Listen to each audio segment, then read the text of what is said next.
Welcome, ladies and gentlemen. My name is Mangs, and this is the long-awaited New Year's Eve Patreon Q&A. So when I redid my Patreon page, I implemented new rewards, and I changed the design of it and everything.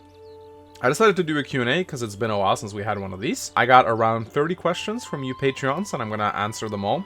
If you just want to look at specific questions, then I'm going to post timestamps both in the video description and in a pinned comment at the top of the comment section. You can just click on the questions, it will take you straight to them if there's just certain ones you want to see. Or you can watch the whole thing. I'm going to be putting something in the background for you guys to watch if you want to. But most of this is going to be sort of an audio video, so you can also just minimize it, do something else while you listen to me answer questions. So, without further ado, guys, we are just going to jump straight into it. We'll start off with the first question coming in from Great Reek. I almost read the Great Reich. And he actually has two questions. The first one he asks is, would you ever do a ranked unit run of Fire Emblem 1 to 5? I don't really know what you mean by a ranked unit run. Do you mean a ranked run, or do you mean a run where I rank all the units? In most of my Let's Plays these days, I rank all the units, so that's a given. But if you're talking about specifically a ranked run, Fire Emblem 1 to 3 does not have rankings. Only Fire Emblem 4 and 5 does. And I've been wanting to do a ranked run of Fire Emblem 4 and 5, but I would rather do an Iron Man run. And you can't really do both. I mean, you can, but it's not a very good idea. So, me and Mekkah have actually been talking about playing the Drug Draw games. I know that once Treasure 776 gets translated, I definitely want to play it, but I don't think I'm going to be doing a ranked run, because you either go Iron Man or you go ranked run. You don't really do both. A ranked run is something you sort of have to prepare for, but I would like to try it sometime. He then continues with, I know you have plans for Anime North with Gast and Co., but would you ever plan on going on other conventions outside of Norway to meet fans? I don't think I would go to a convention outside Norway just to meet fans. It would have to be a convention that I would want to go to otherwise. I did want to travel to E3 last year when they announced Fire Emblem 3 Houses, but I was gone that week. I was actually in Greece. But yeah, I could definitely see myself going to some other conventions, but it would have to be something that already interested me, and it would probably be with someone. I don't really want to travel outside the country alone, you know. Like, the only reason I was going to Anime North to begin with was because I was going with Luis. But then, we realized a bunch of other Fire Emblem YouTubers was going as well, and then we sort of, like, just evolved into a big crowd. So, yeah, definitely, if there's something that interests me. I'm not a big convention person, honestly. I mean, a lot of people probably don't know this, but I'm sort of introverted, and I'm not a huge fan of big crowds. Actually, I get really tired by it. I know that probably surprises a lot of you guys, but I actually do prefer my own company and just being together with a small bunch of people. I hate large crowds, actually. It's not that I get anxious, it drains me. So conventions usually tire me out pretty darn quickly.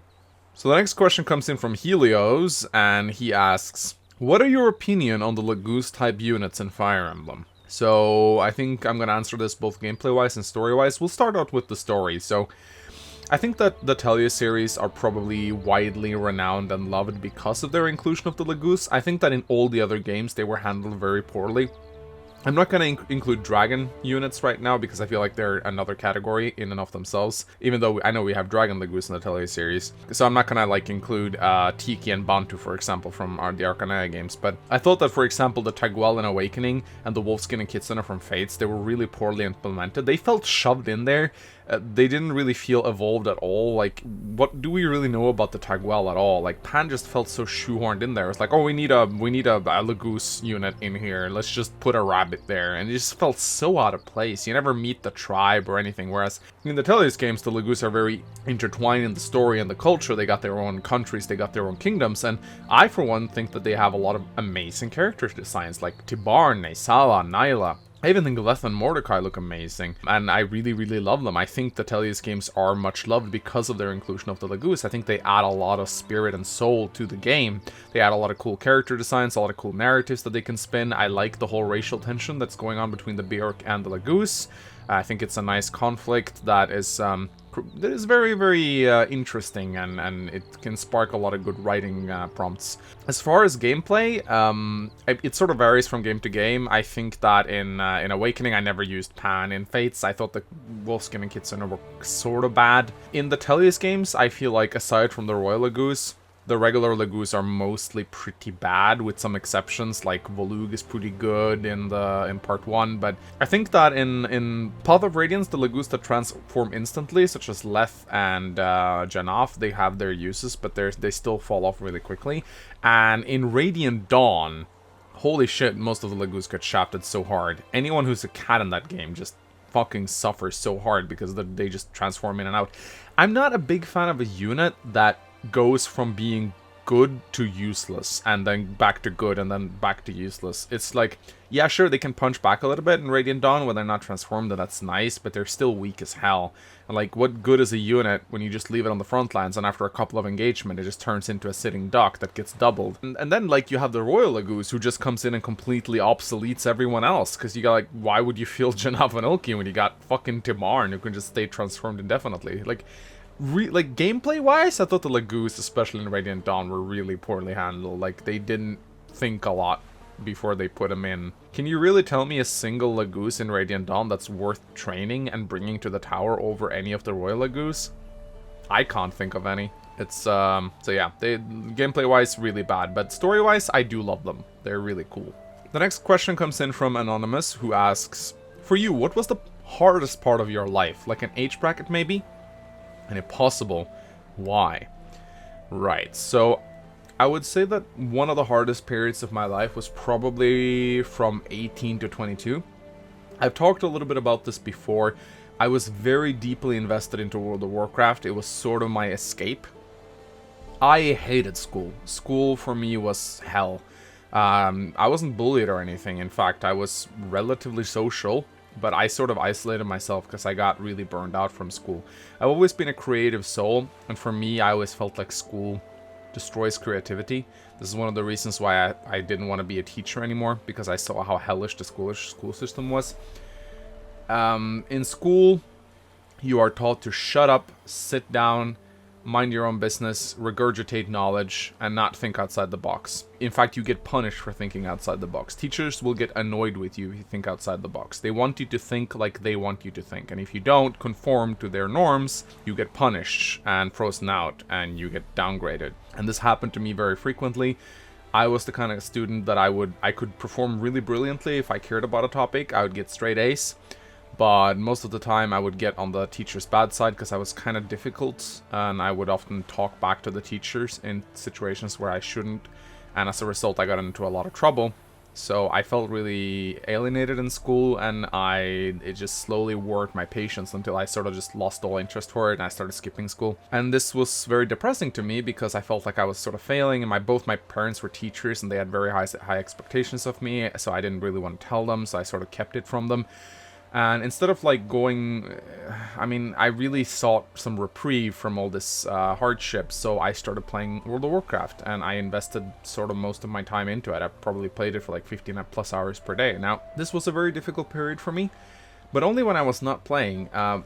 Ironically enough, when I was playing World of Warcraft, I was actually really happy. And some of you guys might go like, oh, it was just like a temporary reprieve, it wasn't real, you know, but for me, I had an entire life inside the game, and a ton of friends, some that I actually still speak to this day, like 10 plus years later.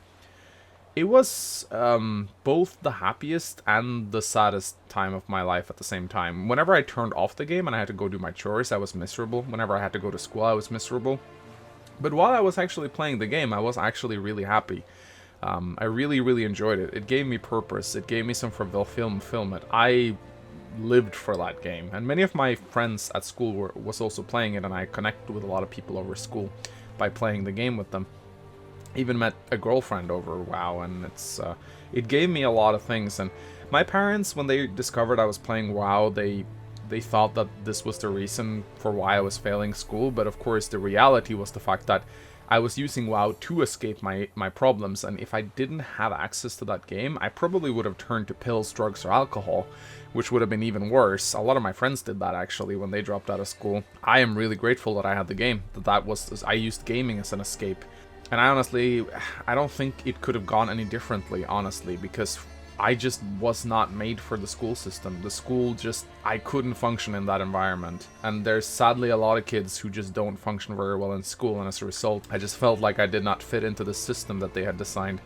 And yeah, I felt like an outcast. I felt really dumb, I felt lazy, I felt useless. I thought it was my fault, but I realized in hindsight that I probably should have gone to either a different school or maybe just done something else entirely with my time. It was sort of a really hard time for me, but it was also a happy time. It's very strange, actually, when I think back on it. You'd think that I would, if I could go back, I would do it differently, that I wouldn't spend all this time on the game, but even when I think about it now, 10 years later, I don't think I would have done anything differently. I think that it was necessary for me to do what I did.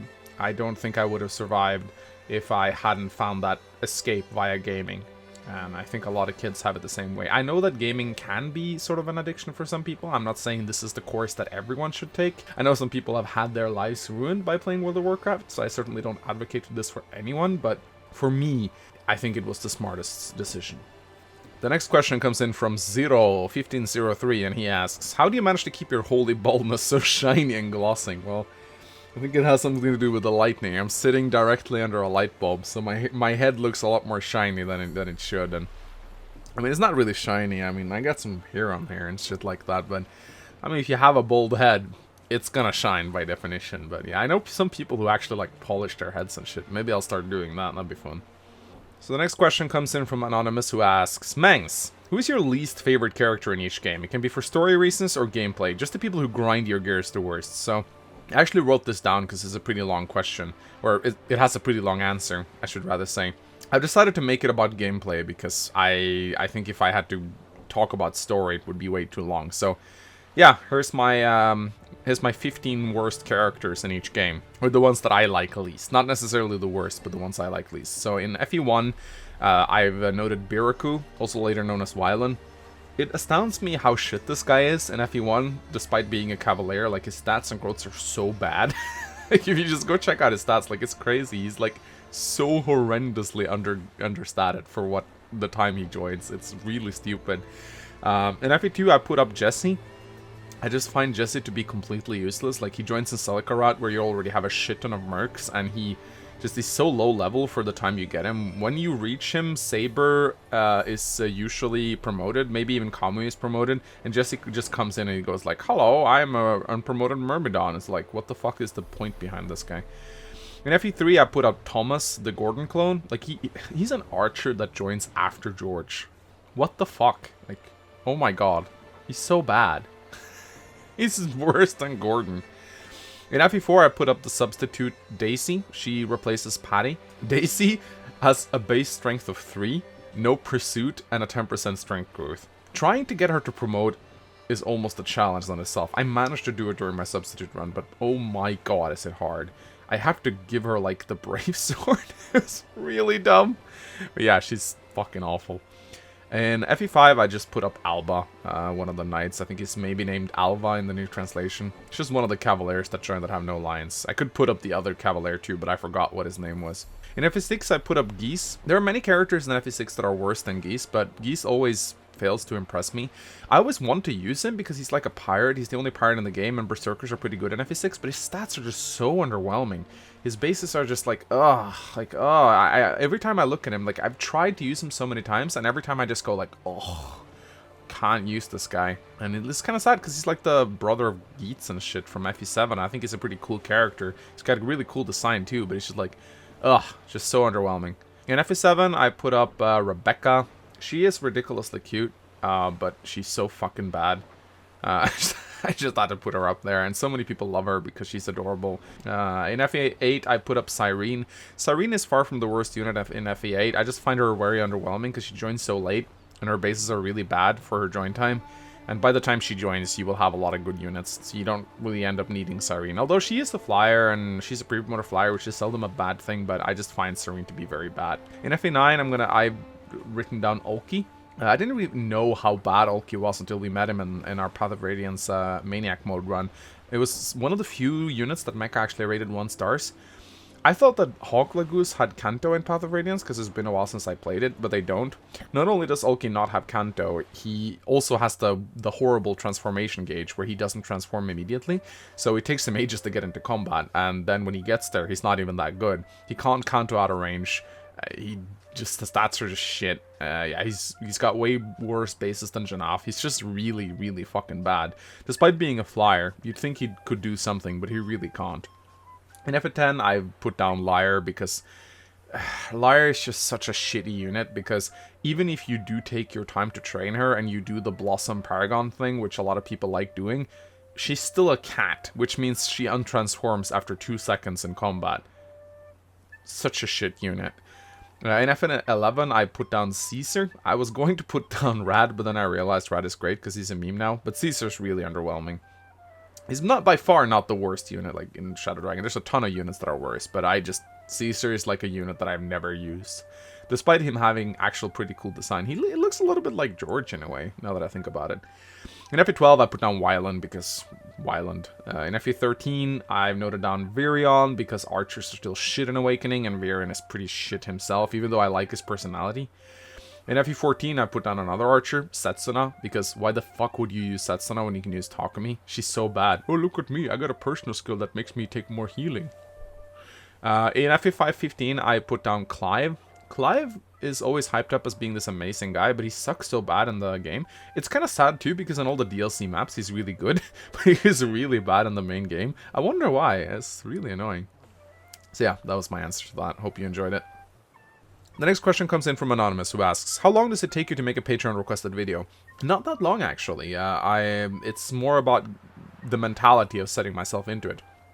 By far the most annoying aspect of the Patreon requests is that I have to always adjust my recording settings. Each game is recorded differently, and I always have to tinker around with the settings to find the best optimized recording setup for each game. You never know what people might ask you to play. Usually indie games are pretty simple, but they too can vary a lot in how to best record them and what programs to use. Often I've sit down and I've recorded an entire session of Patreon requests only to find out that they are unwatchable because they're either in like 5 FPS or they're just going super slowly. So the recording process itself doesn't take a lot of time. It's sitting down and actually just getting the optimized recording specs for it that is really annoying, because as I said, each game is different and requires different programs. I really should get on with the Patreon requests. I really know. I've been putting it off for way too long. I'm gonna do it soon, I promise. The next question comes in from Joshua Smith, and he asks, what is a guilty pleasure game you would never play for your audience but enjoy in your own time? I wouldn't say it's a guilty pleasure, but I recently decided to play through the Witcher games, Witcher 3 and 2. I was going to make some videos and stream them, but then I realized, you know what, I need to play a game for my own sake every now and then, because when you do YouTube for a living, you get something called the Let's Play curse, which is when you play games on your own, it doesn't feel fulfilling because you think to yourself, I could be making a video of this. But you have to actually connect with your inner gamer and actually play a game on your own every now and then to actually reconnect with, as I said, your inner gamer. If you lose that, then you lose the ability to connect with games as a whole. So when I started playing Witcher 3, I decided I was not going to film it. I was not going to make any videos. I took a couple screenshots and tweeted, but aside from that, I played it mostly on my own. And I was very happy that I did, because it sort of rekindled my love for RPGs. However, a game that I definitely play as a guilty pleasure, I made a character on a private server for World of Warcraft Classic. I don't really play retail WoW because I think it's a really bad game, but I signed up for a private server, one of the non-official ones. They are bringing Classic servers back for World of Warcraft this summer, and I'm really excited for it, but until that got announced, I did play a little bit around on a private server. I just leveled up a rogue to level 60. On a vanilla server, and it was mainly just for nostalgia. I put on some odd podcasts. I did it when Total Biscuit died, actually. Total Biscuit, the guy known as Cynical Brit, the guy who passed away from cancer a little while back. He was a big hero of mine growing up. And to sort of like celebrate the good times with him as sort of like a tribute, I played on the private server, and I put on some of his old podcasts in the background, and I sort of just relived some nostalgia, because for me growing up, when I was going through some hard times, playing World of Warcraft and listening to Total Biscuit was a big deal for me. It was sort of how I coped with things, so I did do that mostly for myself, and I didn't really tell anyone I was doing it, and I didn't really so I'm not sure if that can be treated as a guilty pleasure, though. I don't really have any games that I play that I'm ashamed of. It's just some games I don't want to make videos about or stream on principle. Next question comes in from Anonymous, and this is going to be a pretty short one, I think. He asks, what are you going to do when FE16 comes out? I'm going to play it. Well, actually, it might not be that short. One thing I don't know about FE16 yet is whether or not I'm going to be playing it with Mekkah or with Lucky Crit, aka Stevie. Now, originally, me and Stevie planned that we were supposed to be playing FE16 together when it came out, with him as a co-host, and this was because I wanted to mix things up a little bit, because I thought I was doing a little bit too much content with Mekkah. I still want to do it, but it's just that I know that a lot of people will be really disappointed if me and Mekkah don't play FE16 together, because a lot of people want to see me and Mekkah play it together, even though Mekkah is very prevalent on my channel, but my fandom does love him, so... So, one of my big questions is, do I play FE16 with Stevie, or do I play it with Mekkah? Now, I know what a lot of you guys are going to say, why not play it with both Mekkah and Stevie? 3-man commentary is fine as a one-time thing every now and then, but it's not something I want to do for a regular Let's Play. Getting 3 people together in the first place is a lot of hassle. Doing 3-man commentary too is a lot of editing work, because you gotta edit it so everyone don't constantly talk over each other, which happens a lot. And it's also just not that enjoyable. I'm also really afraid that me and Mekkah are just gonna do our own thing and Stevie's gonna feel like a little bit of a third wheel, kind of like Deltra felt during our Path of Radiance stream. Because me and Mekkah are so ingrained and so good friends at this point, we might just steal the show and just... Stevie will just sit there and not have any time to talk. So, I don't think that's an alternative, so I'm actually really torn whether or not I should record FE16 with Mekkah or with Stevie. I don't want to do like a swappy thing where I do one episode with Stevie and one episode with Mekkah, because I don't think that would be very enjoyable. On one side, I did say to Stevie that I wanted to do it with him, so I've sort of given him my word, so it would be kind of scummy to break it, but I think it would also be really stupid to not have Mekkah be part of that, because FE16 is going to be a pretty huge event. So actually, if you guys want to help me out a little bit and let me know in the comment section what you think. Do you think I should like stick to my guns and go with Stevie and try out something new? Or should I go with Mekkah and stick with what I know is already great? Let me know. The next question comes in from Exupass. His first question is there a Fire Emblem game you didn't care for in the past that you've actually grown to love more over the years? Yes, Gaiden. I used to make fun of Gaiden. I thought it was a really shitty looking game. It was slow and clunky and not fun to play. Then I started my Gaiden Abridged series, and I actually was forced to play it. I avoided it for the longest time. And I actually came to the conclusion that Gaiden's a pretty good game. It still requires you to be able to have an emulator and speed it up to play it properly, because playing Gaiden at original speed is... ugh. But once I started getting into it, I realized why they remade Echoes, actually. Gaiden has a lot of interesting features, and I think Intelligent Systems are very fond of it as a game. So I definitely appreciate Gaiden a lot more than I used to. His second question is, how about the opposite? A game that you love that you don't like as much nowadays? Fire Emblem 7 is a game that I used to idolize, but now it's both a combination that I'm a little bit tired of it, and also because I'm noticing a lot of plot holes and shoddy writing. Like, my playthrough with Mekkah highlighted a lot of really bad writing prompts. Like, for example, when Ephiel sends Jafar away, or when he forgets to warp away from the exploding dragon, or when Hector Linanello would sneak into Burnt Castle and just happens to be there when Sonya has her super important conversation with Brendan and shit like that. It's just like, there's so much bad writing in FE7. Like, it's horrendously badly written at times. Might be some translation things in there. I don't know how the original script is, but I definitely gone from thinking FE7 was like one of the best games in the series to kind of viewing it as pretty mediocre. It's still a game I would recommend to anyone, and I still think it's one of the best games to start out with, but it's not as great as I thought it was.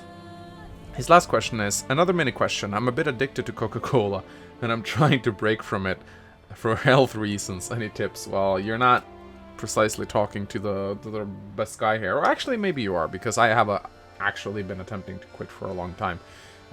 For the record, the reason why I'm drinking a little bit of Pepsi Max again and a little bit of sugar-free Monster is because I'm on a keto diet, and when you're on a keto diet you can only eat fat, and as a result sugar-free energy drinks is pretty much the only thing you can get that's sweet. So that's why once I go off keto I will also quit Pepsi Max. I did quit Pepsi Max for like 5 months. This is my tip to you. See this little thing right here? Get a glass jar or plastic jar or whatever. I prefer glass jars. Fill it up with water, put some ice cubes in it so it stays cold, put some lemons in it for taste, and just leave it next to your computer. If you have water available on hand, you will drink from it instinctively. If you don't have water nearby, you'll go to the fridge and you'll grab a can of soda whenever you get thirsty. But if you have this thing, you can see it's empty because I've drank all the water in it, and I refill it several times a day. I just leave it here. When I sit and work, suddenly I feel thirsty, I reach out for it, I drink water, and as I say, I refill it several times a day, which is a lot of water. So not being thirsty is by far your biggest friend. Because if you drink soda when you're thirsty, that's a big vicious cycle, because drinking soda makes you more thirsty, so you drink more soda. You run out of soda, you go down to the store and you buy soda, and you drink more soda, you get more thirsty, and on the cycle continues. Drink a lot of water, you won't be as thirsty, you won't feel the need to drink as much soda. And especially, you really should cut out sugar-filled Coca Cola. I mean, I know there's a lot of crap in Diet Coke, but I still think Diet Coke is far superior to regular Coke, because at least you cut sugar from it. And sugar is bad for you because you gain a shit ton of weight. So, and it's also worse for your teeth, so. But yeah, just fill up a bottle of water and keep it next to your computer. And always have it full. So the next question comes in from Anonymous, who asks, why is Velouria the worst waifu of all time? I mean, does anyone have any idea what Intelligent Systems were thinking when they added such a garbage waifu into their game? So I know that this is a troll question, because while I was having a Patreon hangout the other day, the person who asked this question was in the chat, and I basically asked him if this was a question he'd put in just to troll Helios on, and he said yes, and I think it's good-mannered. I don't think there was anything malicious bad behind it. For the record, I think Velouria is cute as hell. I love both Velouria and Sulky. I think they're super attractive. I think liking cat ears and tails, I think that's not in the furry range. I know a lot of people disagree with that.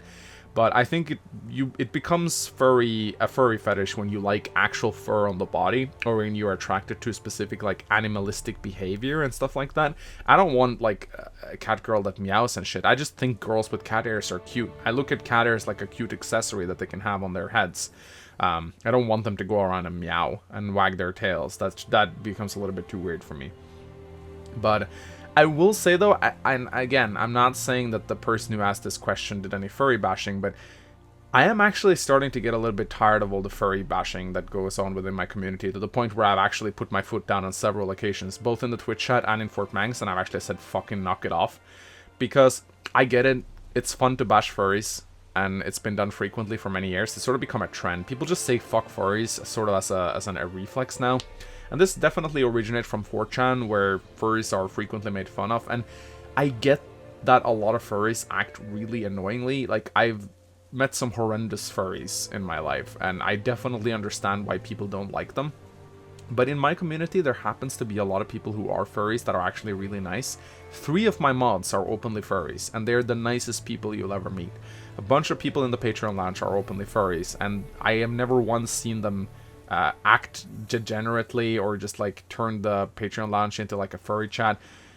They want the furry chat, which I keep promising them but never give them, because I don't really want it in my fort. I'm sorry. I'm just afraid of what kind of people it will attract. I know that's a bit hypocritical, but I will say that I do get a little bit tired of this constant fuck furries, kill furries, furries go die thing that everyone just do all the time. I think that, yes, I get it, some furries are absolutely horrendous, but at least I find that the furries in my community are really friendly, nice people, and I don't get the hatred directed towards them at all, and I would like you guys to stop. I know that it's a bit weird coming from me, but I am getting a little bit tired of it at this point. But again, I know the person who asked this question didn't mean anything malicious by it. It was just a joke question, if anything. The next question comes in from Bobby Bill, and he has several short questions. The first one is, do you have any creative alt ideas to add to heroes? I'm not a big fan of alts. I mean, the only alts that I really want is Gaiden Alm, and I want Pantsless Marth, and Master Knight Lachesis, and I wouldn't mind like Master Knight Leaf either. Aside from that, I would rather they do OCs until they actually have all the heroes in the game. I'm getting a little bit tired of all the constant alts, honestly. I think it's a shame that certain characters has like 5 or 6 alts, whereas there's some characters who have waited like years to finally get into the game. I get that giving like a very unpopular character a slot in heroes is not a worthwhile investment for Intelligent Systems. I get that they want to rather produce alts of the popular characters. I'm just starting to get really tired of it. Like when we see 6 Lyn alts, 6 Camilla alts, and like 5 Ephraim alts, it just gets too much, honestly. I think it actually devalues the other characters. So I would rather they just don't do any alts for a while. Then he asks, what is your ideal Fire Emblem main character? I mean, anything that's not just the standard blue-haired lord wielding a rapier, honestly. Like, anything but a sword-locked class, please. I'm so tired of sword-locked lord classes. Can we just get something else? I mean, say what you want about, like, Mekkah and Hector and stuff like that, but at least they're different. Just, please don't give me a Marth lord. We've seen so many of those already, and I just, like, I don't know. A lord that's just not vanilla bread or vanilla ice cream. That would be nice, and I'm happy, honestly. Then he asks, what do you think could happen in Three Houses? I mean, honestly, it's very hard to tell at this point, but it seems to be that there is some sort of religious cult or something that's creating a lot of trouble over some divine crests, and Edelgard clearly thinks that the crests are to blame, which makes me believe that she's sort of fighting against this religion, and that maybe this religion is causing more bloodshed than it actually is preventing it. And so it seems to be sort of a religion versus not religion kind of theme. And I'm guessing that the crests will sort of be a little bit like the Fire Emblem in that they are important to maintain something. A little bit like the Sacred Stones in Magwell maybe, where they sort of prevent the Demon King from rising, but they also cause problems on their own. I don't know. Honestly, we've heard so little about Tree Houses. We can only really speculate at this point, but it seems to me like we'll be going around trying to gather these crests for some reason or the other. I don't think we will be getting any choice in what to do because Fire Emblem has always been terrible at giving the player choices. I hope we'll get something to choose between, but I don't think it's gonna happen. The next question comes in from Anonymous, who asks, outside of Fire Emblem Advanced Wars, stuff that you post videos on, what other game franchises interest you? Well, I gotta be completely honest, aside from the game that I play on my channel, not a whole lot. I mentioned it already, but I played the Witcher games recently, and I enjoyed them greatly. Aside from that, I haven't really played a whole lot. I gotta be completely honest, I'm a very one-dimensional guy when it comes to games. I tend to play one genre of games and just play them to death. I'm not really one for branching out. It took me a long-ass time to finally get down to playing Witcher. I was contemplating that for like 2 years before I finally did it, so I'm very slow when it comes to these decisions. Wish I could give you a more interesting answer, but that's sadly the only one I got. So the next question comes in from Sammy Spartan, and Sammy Spartan asks, hey Mangs, Happy New Year. Have you ever shared the story of why you started doing YouTube videos? If you have, what's your favorite topping on pizza? I'll answer the pizza question first. I like anything with meat on it. Like, either that, like, either like many different kinds of meat, or I like pizzas that are just like 4 types of cheese. So I actually like vegetarian pizza, if it's done right. I used to have a vegetarian friend, he made really good pizza. He put 4 types of cheese on his pizza, and it was delicious. As for why I started doing YouTube, well, I've told the story many times, but I can do sort of a TLDR version. I was working, and I was doing YouTube on the side as a hobby. And then I managed to pass like 1,000 subs, which allows me to run ads on the videos. And I was checking the ad revenue, and I wasn't doing too badly, actually. It turned into like sort of a part-time job, and I looked at it and I was like, what if I spend 8 hours I'm at work making videos instead? And if my ad revenue increases exponentially with the amount of hours I spend, will I be able to do YouTube full-time? I did some calculations and I was like, yeah, if I can do it a little bit better than I am now, it will actually work out. And so I kept doing it part-time for a little while longer, and I sort of like started working less. I started like going from 100% to like 80% to 60%, until one day I said, fuck it, let's go for it. I quit my job, and I was like, shit, I can't believe I did that. I was like, nah, I'm fucked. I don't have a job. Now I need to do this. So I sort of forced myself into it. And the first couple of months were really hard. I hardly slept at all, actually. I just worked all day, like pumping out as many videos as I could. And at the end of the month, I was checking out my analytics, and I was like, oh my god, this isn't as much as I thought it was gonna be. But if it goes up a little bit next month, then it might even out.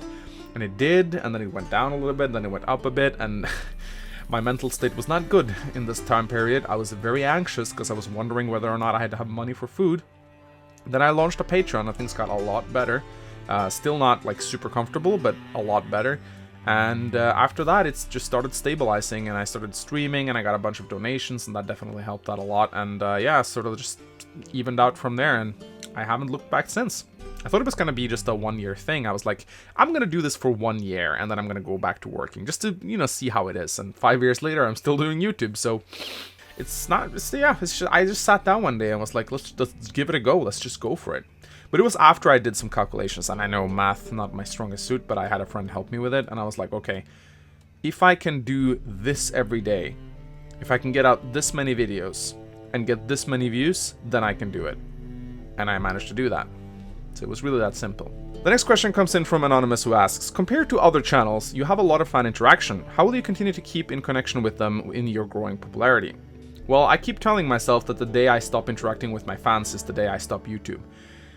I was afraid that this would be a thing when I started growing exponentially. I had like this big subscriber boom after Fates came out. Honestly, it is already harder and harder for me to stay in touch with my fans because I get a lot of mails and I get a lot of comments every day, and I try to respond to them all, but it's harder for me to do it. And the bigger I get, the more comments, the more mail I will get, and like statistically a smaller amount of percentages of these mails and comments I will be able to answer.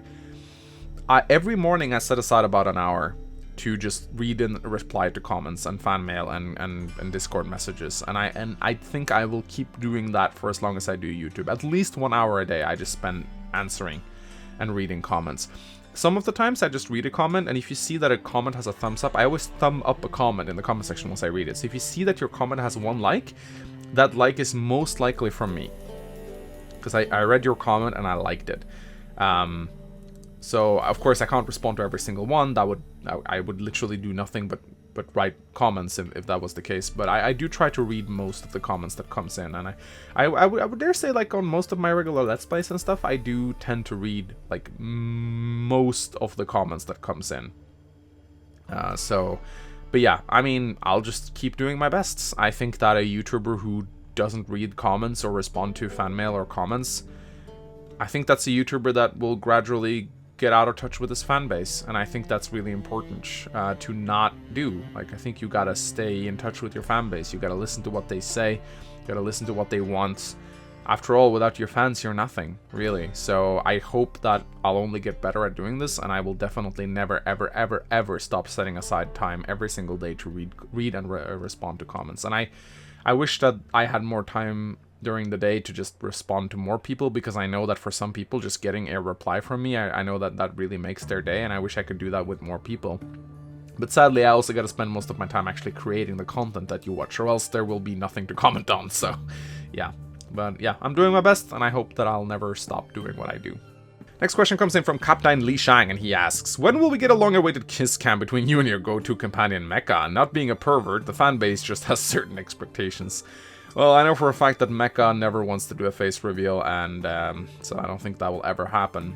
I might meet him one day, but I doubt he'd want to go on my channel. He's a very private person, and honestly, if he doesn't want to do a face reveal, it's none of my business. He probably has his reasons. I don't think he enjoys the publicity. So sorry guys, I don't think you'll ever see that kiss cam. But if I ever meet him, I promise to make a vlog telling you guys how he is as a person. Won't necessarily describe how he looks, but I'll tell you guys how he's like. The next question comes in from Ostrava Oatmeal, and he actually has 2 questions. The first one is, hey Mangs, thank you for another great year of Fire Emblem content. You're welcome. My question is, what's been your favorite Let's Play or favorite video that you have done so far? Probably the Shadow Dragon Let's Play, honestly. I had a lot of fun with that. The OVA being available made it really easy for me to make a bunch of puns, and I just found a newfound appreciation for Shadow Dragon, honestly. It was a lot of fun to play. I didn't expect it to be so good. I really like the writing, too. It's really good, actually. I don't know why people give it so much shit. Yeah, sure, there's no supports in the game, but honestly, aside from that, it's a really solid game. I had a lot of fun with that, and the anime was great, and had so much meme potential, and I made so many intros for that. I guess you could tell I was really inspired, and it was just a lot of fun to do. The second question he asks is, how do you feel about Tokyo Mirage Sessions, and would you ever consider playing it on the channel? No. I'm sorry, I'm never gonna play that game. I have zero interest in it, honestly. Like, maybe I do it once as sort of like a one-off thing, just for fun. Then maybe if I lose a bet or something, but no, I've taken a couple of glances at it, and it is nothing like any game I would ever be interested in. It hardly even looks like Fire Emblem, and the characters that are in it just are unrecognizable to me, so no, I'm not going to play it. I wouldn't get my hopes up for it, at any rate. The next question comes in from Razalon, the Lizard Man, and he says, where does the music track you play during the outros of your character spotlights come from? It's called Conquest. It's a track from Awakening. It's not the Ablaze version. It's a really chill soundtrack that I usually work a lot to. I actually write most of my spotlight scripts with that music in the background. I don't know what it is. It just really gets me in the mood. It's very calm and very quiet, and it gives me sort of like a Fire Emblem feeling. So I really like it for that reason. The next question comes in from Locke, and he says, if I donate $100, can I come over and rub your egg head for good luck? You know what? If you are ever at a convention that I am at, you can come over and rub my head as many times as you like. You can even take a photo of it. No donations required. The egg is for everyone. The next question comes in from Anonymous, and he or she asks, what non-video game music do you like to listen to? Who are your top 3 artists? Okay, so... oh my god. I am the weirdest person, music-wise, that you will ever meet. I don't really have any favorite bands. I know this sounds really weird. Growing up, I just never really listened to music the way other people do. I would listen to some video game music, but I'm actually a person who don't really have much music in the background whenever I work and stuff like that. Sometimes I will listen to some Fire Emblem music, but I just don't get into bands. I know this is really weird, and a lot of people have looked at me really funnily when I say this, but I just never got into bands as a teenager. It just never interested me all that much. It was just not a thing I involved myself in. My first girlfriend was a huge Nightwish fan, so I started listening to Nightwish more to please her and to have something to connect with her over than anything else, and we went to like a concert together and it was okay, I guess.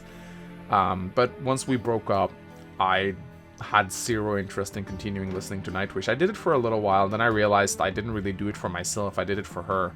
So I kind of stopped. I guess I'm just really weird. It's not that I don't like music, I really like music, but I like ambient music. I listen to some classical music sometimes when I work. Sometimes I just listen to generic piano music. I wish I could give you a more exciting answer, but I really can't. I'm just super weird when it comes to music.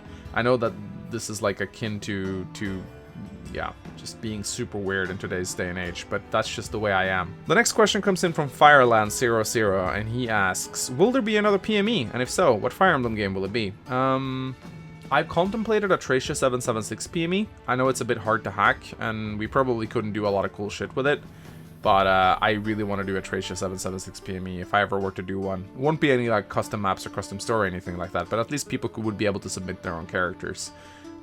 Aside from that, I don't really know. I feel like a third FE8 PME would be too bad, or a little bit too much. People really want us to do like a second FE6 PME to like round out the trilogy, but FE6 is so buggy and awful to hack, and there's like so many glitches when you hack it.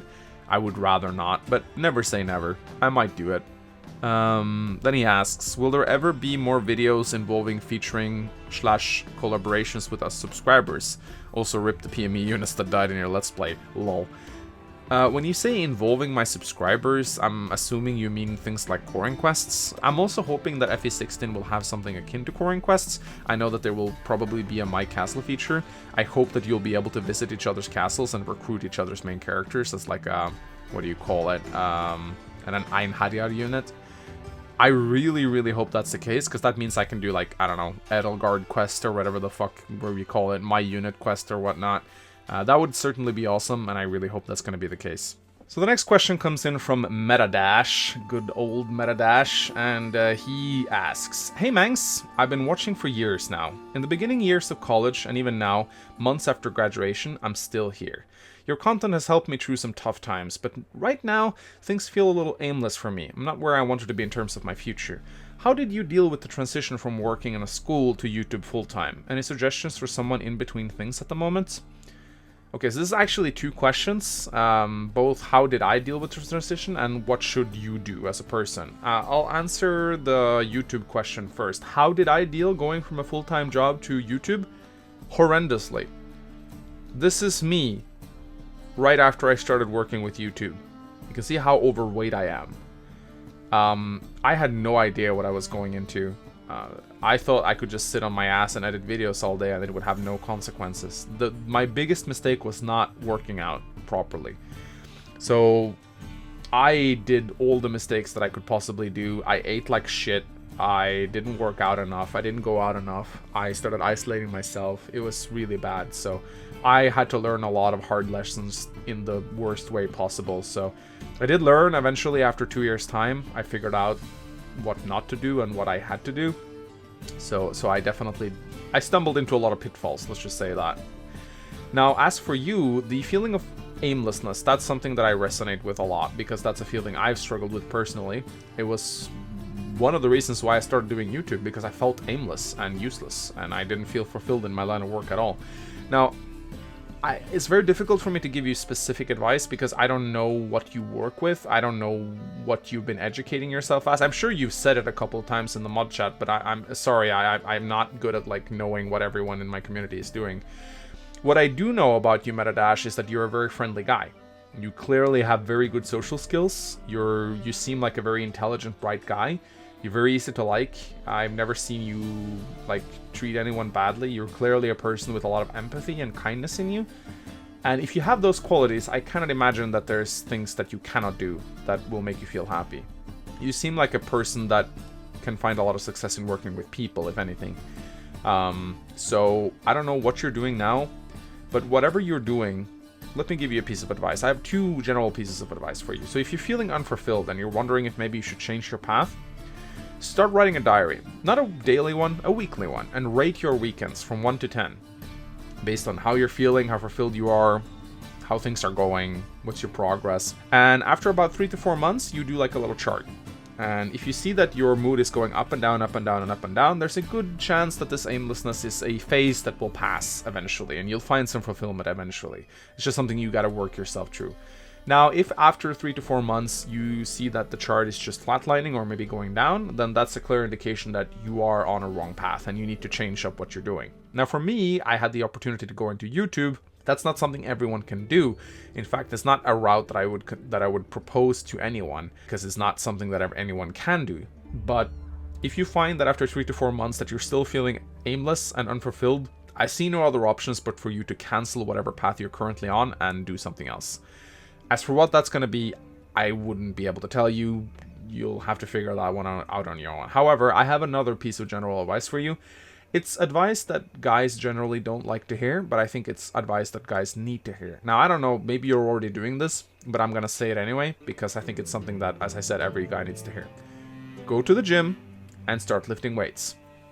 Now, before you say, I don't like lifting weights, or before you say, I don't have time to lift weights, just put the excuses aside. Lifting weights as a guy is one of your best antidotes against restlessness and unfulfillment that there is. The reason why a lot of guys tend to feel aimless and unfulfilled in our 20s is because a lot of the functions that we guys used to serve in society are obsolete. What I mean by that is, if you take a look at historically what we guys have had to do throughout the times, go to war, hunt for food, build buildings, provide for our families. There's a lot of integral tasks that we guys used to have to do in society. Those tasks are no longer needed. We have people building our houses. We have electricity to keep ourselves warm. We don't need to hunt for food anymore. We just go to the grocery store. A lot of the tasks that guys used to do are obsolete. And as a result, a lot of guys report feeling aimless. The only really thing we can do is going to education to, try and acquire some skills. But even that feels weird sometimes. And it's difficult for us to really know what we want to do with ourselves. This is why we need to go lift weights. When you go to the gym and you start lifting weights, you get a sense of fulfillment because you activate some primal things inside yourself that says, ooh, lifting weights, this feels important. And it feels important because historically it has been very important to build up muscles. Even if you don't give a shit about muscles, even if you think it's completely uninteresting, just going to the gym and lifting some weights, and I'm not talking like powerlifting, just light weights, just do some basic weight exercises. It will give you a sense of fulfillment. And as I said, every time I suggest this to people, they always come up with a huge line of excuses as to why they can't go to the gym. Fuck that shit, get your ass to the gym. I know it's something you may not want to hear, but I can promise you with almost 100% certainty that if you feel aimless and unfulfilled, if you start going to the gym 3 times a week and you lift some weights, that feeling will go away. In fact, it's going to get a lot better. I promise you. It worked for me. If it wasn't for weights and lifting weights, I would be depressed and in a very terrible place right now. So the next question comes in from Anonymous, and this is a nice segue from what I just talked about. He asks, I want to build up some muscle for my New Year's resolution. What type of workouts would you suggest and how long should I do them? Okay, so this is what you do, right? You go to YouTube, you type in buff dudes, and you subscribe to their channel. One of the best workout channels out there, honestly. Buff Dudes has gotten me through some really hard times. They do wonderful workout videos. In particular, my favorite guide that they've ever done is called the 12-week program. It's a video from 2013, I think. It's like actually 3 videos. It's a 12-week program. And programs like this you usually have to pay money to get. They have just put it out there for free. There's a PDF file that you can print out and carry with you at the gym, so you don't have to sit and look at your phone every time you want to see an exercise. And you can follow this 12-week program relatively easily, regardless of how fit you are. I've started on it when I was really out of shape, and I was able to follow it. It's a little bit tough, but you'll get through it. Following a workout program is a must. If you think you can just work on your own without any direction, you're wrong. You're not going to see any results, you're going to get demotivated, and you're going to quit. So do that 12-week program. I'll link it in the video description. Print it out. Now, of course, this will be pointless if you don't diet properly. So get the app MyFitnessPal. It's free. Get it on your phone. Scan everything you eat, put it into your diary, and make sure you eat enough proteins. Protein shakes are great, anything with proteins in it, but also you can eat things like nuts, bananas, just stay easy on the fruit. There's a lot of sugar in that shit. Try not to eat too many carbs. And yeah, just make sure you eat protein and get a varied diet, and yeah, just follow that 12-week program. Trust me, it's gonna do wonders for you. If you don't follow a program, you're not gonna get results.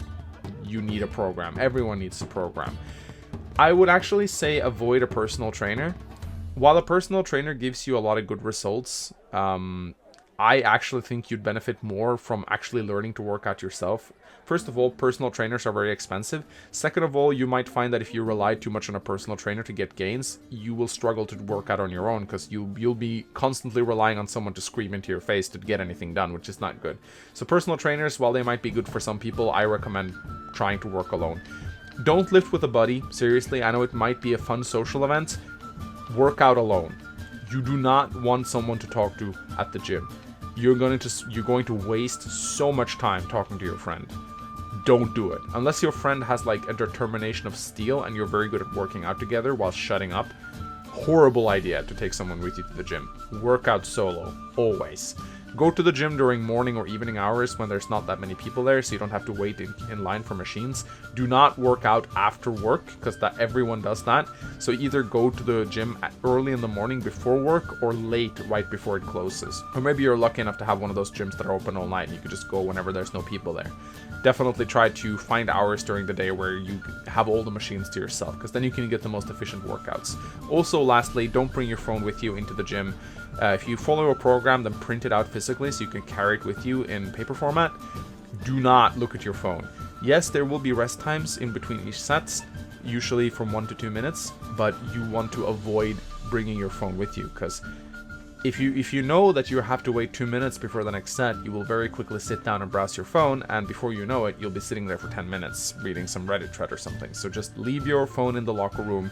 Have a watch instead. I have a watch that allows me to tell the time, and I can time my sets with this watch. There's nothing to do on it aside from take the time, so I can't really use it as a distraction. Make sure you go to the gym regularly. Set aside 3 or 4 days, ideally 5 days if you want to get gains, and just have a gym time. That is your gym time. If someone wants to do something during your gym time, you say no. If a friend wants to hang out with you during gym time, you say no. If your girlfriend wants to fuck during gym time, you say no. If your boss asks, hey, can you work this day on gym time? You say no. This time is sacred. This time is yours. Nothing can come between you and gym time, aside from, like, I don't know, diseases that would have you sent to the hospital. And even then, you should go to the gym. Actually, don't. That's terrible advice. But yeah, gym time is sacred. Don't let anyone or anything come in way of gym time. So the next question comes in from Silverblade Hero 15, and he asks, which Let's Play did you enjoy doing the most, and which ones are you looking forward to the most? Well, I already sort of answered the first one earlier. It's my Shadow Dragon Let's Play. But which one am I doing, or which one am I looking forward to the most? That's another question entirely. I would say that I am looking forward to the Tracia 776 Iron Man run the most. We just need the game to be translated, and it's well underway to being translated. It probably will be translated before summer, I think, summer 2019. And I'm looking forward to playing Tracia 776 again, but also I'm looking forward to being better than Mekkah in it, because of luck, because I know he's going to be super salty, because Tracia 776 is his game, and watching me play it better than him is going to trigger him like nothing else, and it's going to be fucking glorious.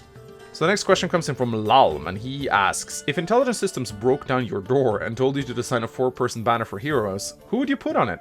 Well, first I would ask them why break down my doors when they could have just knocked. It's not like I wouldn't open up the door for Intelligent Systems. So yeah, I just said that I don't like alts, but I would probably do a Reglay banner with Pent and Louise, and then I would do an alt for Clarine and Klein. I could do like, I don't know, Valkyrie, Clarine, and then like, I don't know, Bow Knight Klein, even though he doesn't promote to a Bow Knight. I don't get like Murgle-Ice Klein, actually. That'd be kind of cool, because he can actually wield the Murgle-Ice in FE6. So yeah, that'd be kind of cool. Just do like an Etruria Reglay banner. That'd be fucking great. So next question comes in from Hanzo, and he asks, would you ever do a Let's Play of Shining Force or Golden Sun on the channel? I know that I have a friend who really wants me to play Golden Sun, and there's a lot of people who really want to see these two Let's Plays. I'm not going to say never, but it's just not on my to-do list at the moment. There's so much I want to do on the channel, and just playing any non-Fire Emblem game is just not something that I want to do at the moment. I know I've been doing some non-Fire Emblem content, I know I played some Majesty and stuff like that. It's just, I don't know, it's a game that I know I should play, it's just not on my priority lists. There's just so many things I want to do. I'm sorry, but maybe one day. That's the best I can say for now. So last question of today comes in from Anonymous, and he asks, or she asks, what is some of your favorite media, books, movies, games, etc. that you've experienced this year? So I haven't watched many movies this year. It's been a very movie-free year for me, actually. I've been incredibly bored with everything that's come out of Hollywood. I didn't even watch Avengers Infinity War. That's how bored I am of Hollywood at the moment, because I feel like it's just full of SJW tropes. After they ruined Star Wars, I just sort of lost all faith in them, and I just haven't felt the urge to go to the cinema at all. I haven't watched any movies or series either. Like, I just, not in the mood for it at all. The only, like, thing I watched that's new this year is Goblin Slayer, which I think is fucking amazing. That's like one of the only series I enjoy. Books, on the other hand, I've read a shit ton of books. I read the entire Witcher series. I'm currently on the next to last book. I'm almost done with Tower of Swallows. Tower of Swallows. It's a wonderful series, really. If you play the Witcher games, you will love the books. You get a lot of insight into so many of the characters that shows up in the game. You get a very nice insight into the mind of Geralt. You get really attached to Geralt as a character when you read the books, because you get to see what goes on inside his head. And yeah, it's just a wonderful series, really. It's a bit hard to read sometimes. Some of the chapters are really oddly written, but you sort of get used to it after a while. But it's definitely not written like any other book. It has its own charm, that's all I can really say. And then I've been reading the Drizzt series, and Drizzt series are much more like traditional fantasy. I'm currently on the spin-off series with Jaraxel and Treri, called The Soul Swords Book 3. There's a lot of books in this series, it will take you a long time to go through, but I'm starting up a new Dungeons & Dragons campaign after the new year, so I'm reading the Drizzt books to sort of get some inspiration, because the Drizzt books are like, if you play Dungeons & Dragons or Pathfinder, you have to read the Drizzt books. They're like the signature Dungeons & Dragons books. And I still find that after all these years, I mean, these books are over 20 years old, some of them, I'm still greatly entertained by them. Honestly, they've aged really well. And I still go through like one of these in a couple of days, honestly. I'm a really fast reader. So, having a lot of fun. Everyone should read, I think. Reading is really important for the mind. Last year I read all the Game of Thrones books. I know they're called A Song of Ice and Fire, but everyone knows them as Game of Thrones. I just call them Game of Thrones, because everyone knows what I'm talking about now. If I say A Song of Ice and Fire, just like the geeks will know what I'm reading, so... They were okay. No, I feel like they're a little bit overblown, but they were okay. Alright, ladies and gentlemen, that was it. 30 questions, or 30 plus questions, actually. That took a long time, but I hope you guys enjoyed this Q&A. Whether or not you listened to some of the questions, or if you listened to all of them, let me know in the comment section. Did you actually listen to all of them? I'm curious. I hope you guys appreciated it. One thing is for sure, I appreciate the hell out of you guys. You guys are the best, really. I say this a lot, but honestly, you guys have no idea how much it means to me to have your support. Each and every one of you. You make my life so much easier. Honestly, the fact that I don't have to rely on YouTube alone is a huge blessing. I don't have to be worried every time YouTube does something stupid. I try my best to make it up to you as much as I can. I hope you get some fulfillment out of these Patreon Q&A videos. I certainly enjoy doing them. They're a lot of fun. And hopefully it won't be too long until the next one. So yeah, I would like to wish you guys a happy new year. There will be a New Year's retrospective video coming out soon as well. So you can look forward to that, where I'll go through the year and talk a little bit about the channel and what's up with the next one and next year and all that good stuff. So, but yeah, thank you so much, lovely patrons. I love you all. You are the best. Thank you so much again. My name is Mangs, and I'll see you guys next time. Bye-bye.